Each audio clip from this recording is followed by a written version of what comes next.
கடந்த ஒரு மாதத்திற்கு முன்பா எனக்கு ஒரு தொலைபேசி அழைப்பு வந்தது. எதிர்முனையில் பன்ருட்டி பகுதியை சார்ந்த நம்ம தம்பி ஒருத்தவர் கோகுல் கிருஷ்ணன் சொல்லிட்டு ஃபோன் போட்டு, இந்த மாதிரி எனக்கு வெளிநாடுல ஒரு வேலை வாய்ப்பு கிடைச்சிருக்குண்ணே அப்படின்னா. ரொம்ப சந்தோஷம் தம்பி, நல்லா பார்த்து சம்பாரிச்சு முன்னேறி வா அப்படின்னு. அதில் தானே ஒரு சிக்கல் இருக்கு அப்படின்னாப்புல. என்னப்பா அப்படின்னு. என் மேலே ஒரு வழக்கு இருக்குதுண்ணே, ஆனால் அந்த வழக்குக்கும் எனக்கும் சம்பந்தமே கிடையாது, நான் அந்த இடத்துல இல்லவே இல்லை. காவல்துறை தவறாக என்னுடைய பெயரை சேர்த்து தவறாக புனையப்பட்ட வழக்கின் அடிப்படையில் என்னால் பாஸ்போர்ட் கூட எடுக்க முடியலண்ணே, இதுக்கு ஏதாவது வழி இருக்குதான்னு சொல்லிட்டு கேட்டார். தம்பி நீ கவலைப்படாத, நாம் ஹைகோர்ட்டில் இந்த கேஸை ஃபைல் பண்ணி குவாஷ் பண்ணி ஃபினிஷ் பண்ணிடலாம், டிஸ்மிஸ் வாங்கிடலாம், நீ கவலைப்படாதப்பான்னு சொல்லிட்டு உடனடியாக சென்னையில் இருக்கக்கூடிய உயர்நீதிமன்றத்தினுடைய வழக்கறிஞரான அண்ணன் காண்டிப்பன் அவர்களுக்கு தொலைபேசியில் தொடர்பு கொண்டு விஷயத்த சொன்னேன்.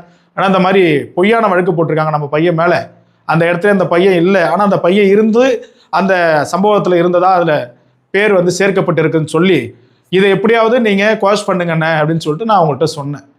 அவங்களும் என்ன பண்ணாங்கன்னா பல கட்ட முயற்சியை மேற்கொண்டு கடந்த 6ஆம் தேதி அந்த கேஸை டிஸ்மிஸ் பண்ணியாச்சு, குவாஷ் பண்ணியாச்சு.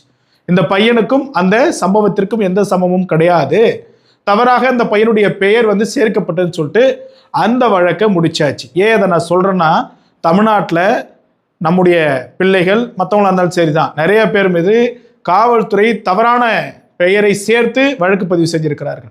இப்படி உங்களுக்கு ஏதாவது பிரச்சனை இருக்குதுன்னா சொல்லுங்கள். இப்போ அந்த பையன் இன்னும் 1 மாதத்தில் வெளிநாடு போகிறாப்புல. 6ஆம் தேதி கேஸ் ஃபினிஷ் முடிஞ்சிச்சு. உடனே போயிட்டு இன்னும் ஜட்மெண்ட் காப்பி 13ஆம் தேதி வாங்க சொல்லியிருக்கிறாங்க. ஜட்மெண்ட் காப்பி வாங்கியாச்சுன்னா வேலை முடிஞ்சிடுச்சு. அதுலேருந்து ஒரு 1 வீக்கில் அந்த பையன் போயிட்டு பாஸ்போர்ட் அப்ளை பண்ணிவிட்டு ஒரு 15 நாள் அடுத்த ஒரு வாரத்தில் அந்த பையன் வெளிநாடு போகிறதுக்கான முயற்சிகளை மேற்கொள்ள போகிறாரு, நல்லா சம்பாதிக்க போகிறாரு. இங்கே பல பேருக்கு இந்த மாதிரியான விஷயங்கள் தெரியல, சட்டம் பற்றிய முழு விழிப்புணர்வு தெரியல. ஐயோ ஒரு வழக்கு நம்ம மேலே பதிஞ்சிட்டாங்களே, நம்ம வெளிநாடு போக முடியாதோ இல்லை ஒரு அரசு வேலைக்கு போக முடியாதுன்னு சொல்லிட்டு நீங்கள் நேரடியாக அதில் ஈடுபட்டிருந்தீங்கன்னா அது வேற. உங்கள் மீது தவறாக பெயர் சேர்க்கப்பட்டிருந்தால், தவறாக வழக்கு பதிவு செய்யப்பட்டிருந்தால் அதற்கு முழு உறுதுணையாக கள்ளிப்பாடி சேதுபதி ஊடகம் உங்கள் பின்னால் நிற்கும். நான் கீழே வழக்கறிஞர் காண்டிப்பன் அவர்களுடைய தொலைபேசி என்ன கொடுத்துருக்குறேன். இந்த காணொலியை பார்க்கக்கூடியவங்க, உங்களுக்கு யாருக்காவது அப்படியான ஒரு வழக்கில் நீங்கள் இருந்தீங்க, உங்களுக்கு சட்ட உதவி தேவைப்படுது, நீதிமன்றத்தில் உங்களுடைய வழக்கு எடுத்து நடத்துறதுக்கு ஒரு நல்ல வழக்கறிஞர் வேணும் அப்படின்னாக்கா அவரை தொடர்பு கொள்ளுங்க. இது விளம்பரம் அதெல்லாம் எதுவுமே கிடையாது. ஜட்மெண்ட் காப்பி நான் மேலே அட்டாச் பண்ணியிருக்கேன் பாருங்க, மேலே அட்டாச் பண்ணியிருக்கேன் கேஸுடைய ஃபுல் டீட்டெயிலுமே.